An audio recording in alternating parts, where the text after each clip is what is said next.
Visite d'inspection et de commandement du lieutenant-général Yav Irung, commandant de la 3e zone de défense. Le général Yav, de les avoir contactés au nom du Rwanda, de passer aisément et de prendre la ville de Goma. Imboni TV.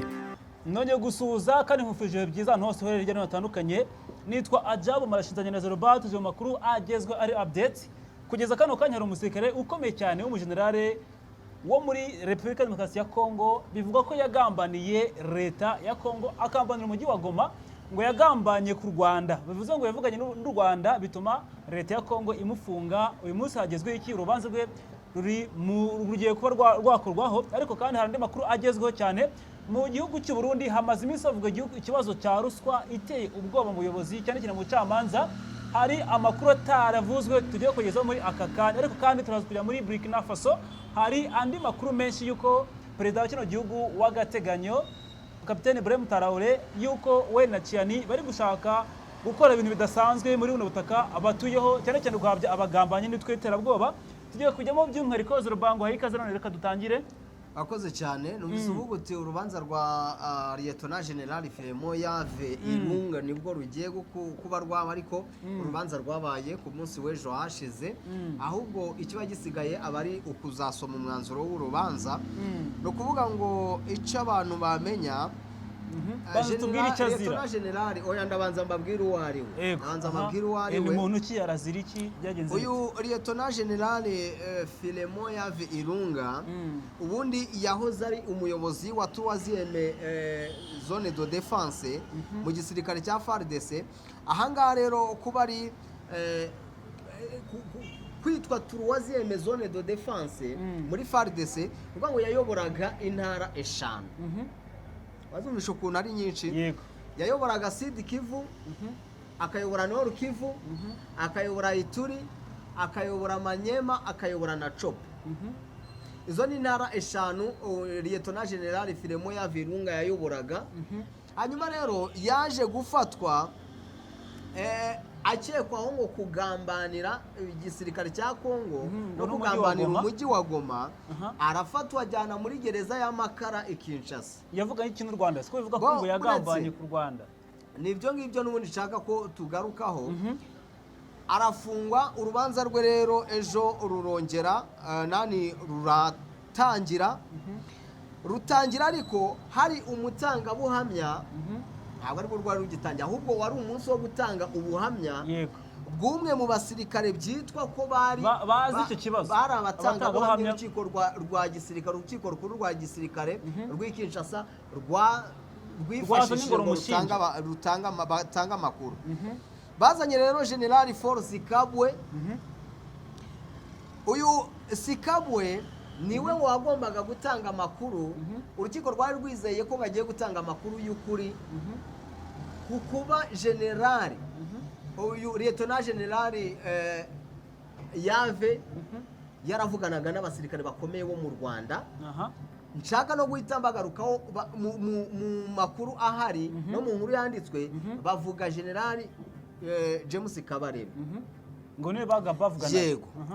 Noneho mukumva ubuhamya bwatangwaga na General Force Kabwe.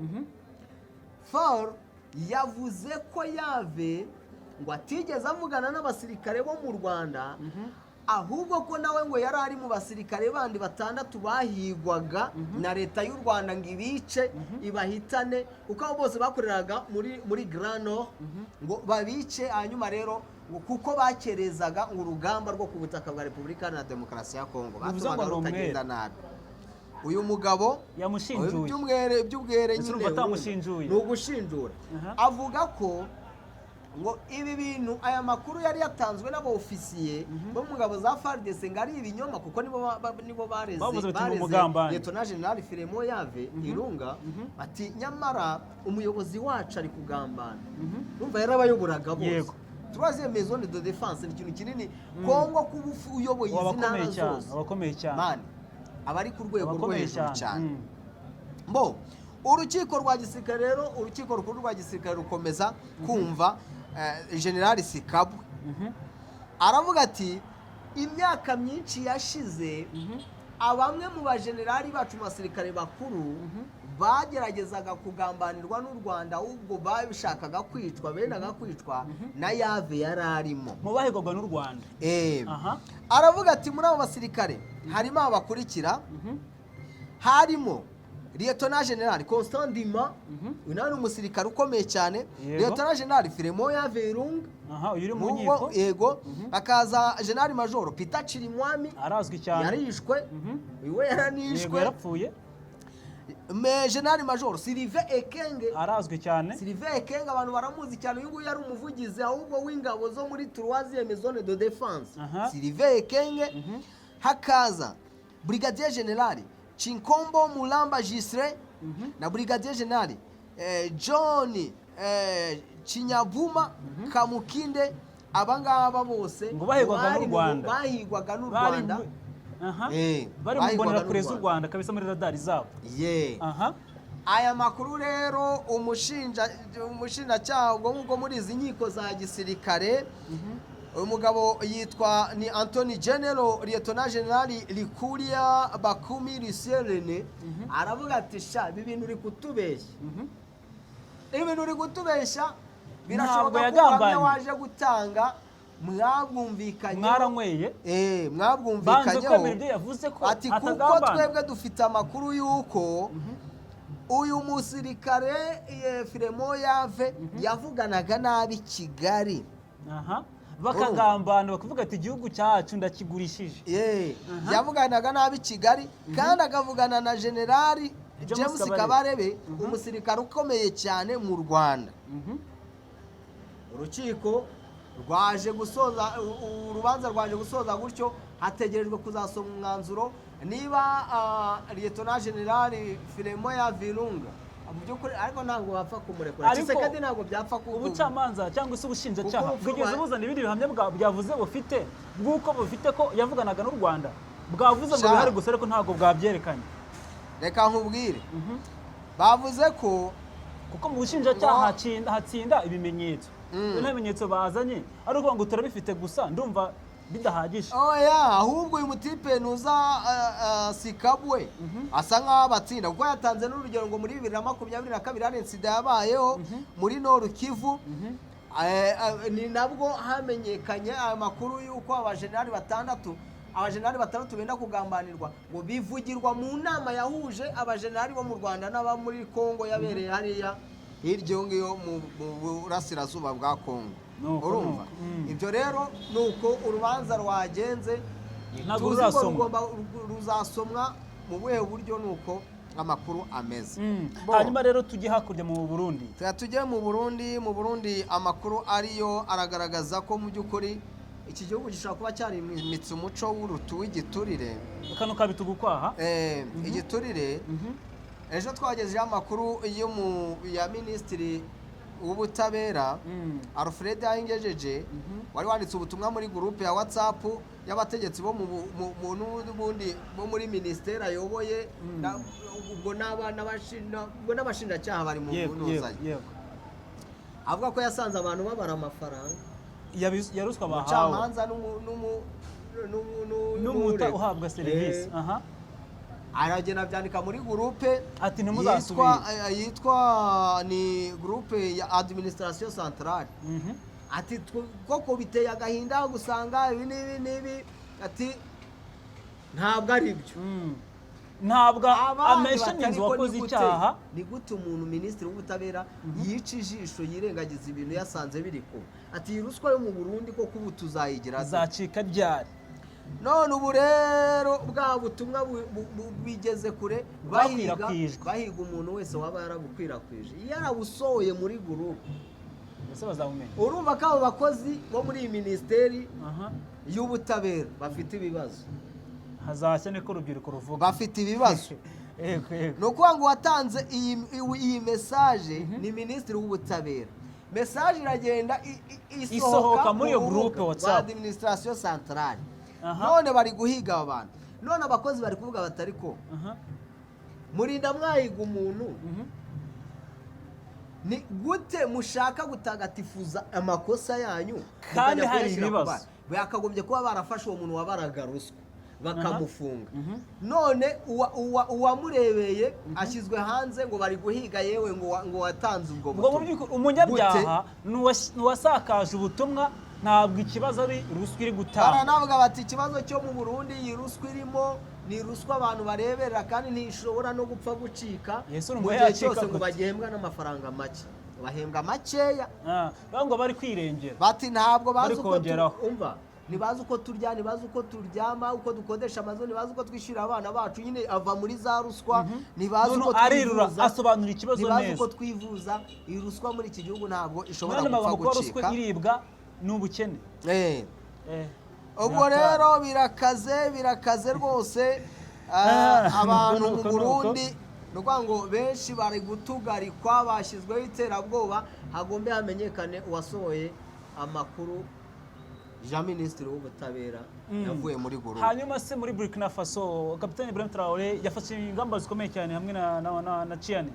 Aho bimeze bite? Bon, kugeza ubu amakuru ava hariya aragaragaza ko Perezida wa Niger yitwa Chiani n'ubundi. Bose n'agateganyo. Chiani se? Arya Patrice Talon ntabwo mwibuka neza, byasaba kubanza kureba neza. Nukuvuga ngo perezida wa Niger ariko ni Chiani, ni Chiani na perezida wa Burkina Faso Kapiteni Ibrahim Traoré bari kwamagana igihugu cya Benin kiyobowe na Patrice Talon. Iki gihugu kirashinjwa kuba ngo gicumbikiye ibyihebe abamerceneri b'Abafaransa n'abamerceneri b'Abanya-Ukraine mu majyaruguru yacyo, bikavugwa ko n'ibyihebe byirukanwe muri za Niger na Burkina Faso ngo byinjiye muri Benin. None perezida Patrice Talon wakaba akomeje gucumbikira bino byihebe mu majyaruguru y'iki gihugu. Bamubure baramubwira bati turakwiyanangirije, nibi naba ngo hashobora kuzavuka intambara hagati. Iki gihugu cya Benin gikora kuri ibi bihugu n'ubundi. Yego. Ubwo nadakuri ibyo bamubwiye ngabirukana ibyihe, ubwo ntibazamutera bakajya kumurasira iwe.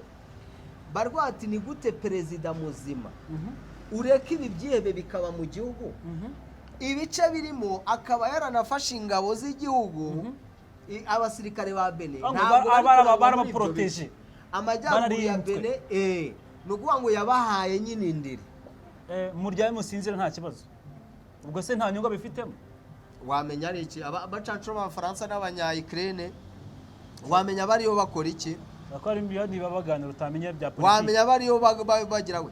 Noneho ikintu cyabaho nuko Algeria mukumva ko Benin nani Burkina Faso na Niger barimo kwiyamiye Benin. Niger na Algeria perezida wayo ashaka kubatwama ati iki n'iki, asa n'ukingira ikibayoro. Hanyuma rero Chiani aravuga ati ariko igihugu cya Afurika, nta gihugu muri Afurika gishobora gukora ibintu nk'ibya Algeria yo yamaze igihe iri mu bukoroni ikoronizwa, ubu bukoroni ikaba yarabivuyemo. Sinarinzi ko ishobora gutinyuka kurengera Benin icumbikiye abacancuro b'Abafaransa n'Abanya-Ukraine. Bati muhose mujyane ibyo ntabwo tubikeneye. Ari naho havuye imvugo ejo bundi Traoré aricara ariko ko muvuga ko Afurika ikennye tukayibirukanamo mukanga, ubundi Afurika muvuga ikennye. Icyo kuki mushaka umugabane ukennye muri kuza muza makubwiye. Ubwo abo Bafaransa n'Abanya-Ukraine bari buguriye. Kuki muza ubutaka bukennye? Ni Ubufaransa budacana uwakana Traoré n'uyu urabizi ko yaranabaciye Traoré kijyaho ndetse n'iyi Ukraine urabizi neza ko barabaciye barukanye. Kuki muvuga ko dukennye mugakomeza kujya muri kuza gushaka iki? Ibi ni ibihugu byose byakoze amakudeta bishaka amavugurura muri politike ndetse no mu bukungu. Yego. Hari Burkina Faso n'iki nashinga umuryango wabyo biragaragara. Urumva? None barashaka ngo iyi Benin ngirashaka kubavangira, ashaka kumenamo isosi yabo incisha. Shaka kubarasaho tubyitega turebe ikizakurikira mu gihe bataba byubahirije. Twitega tukareba no kubitega tukareba ari amakuru no kameze. Barashinja rwose perezida wa Benin Patrice Talon kubashingira ikibaba akabahishira ibi byihebe rwose n'abamerceneri bari muri ayo majyaruguru. bo ndumva rero twasoreza kadusoreza aha Zeroba wakoze cyane rero akoze cyane Marashi rero namwe turashimye cyane ko natwe muri uyu mwanya kwishimira twe Imboni TV mwakoze twe mwese mwana barinde bigana byacu nakagaruka Jabless Imboni TV imboni ya rubanda.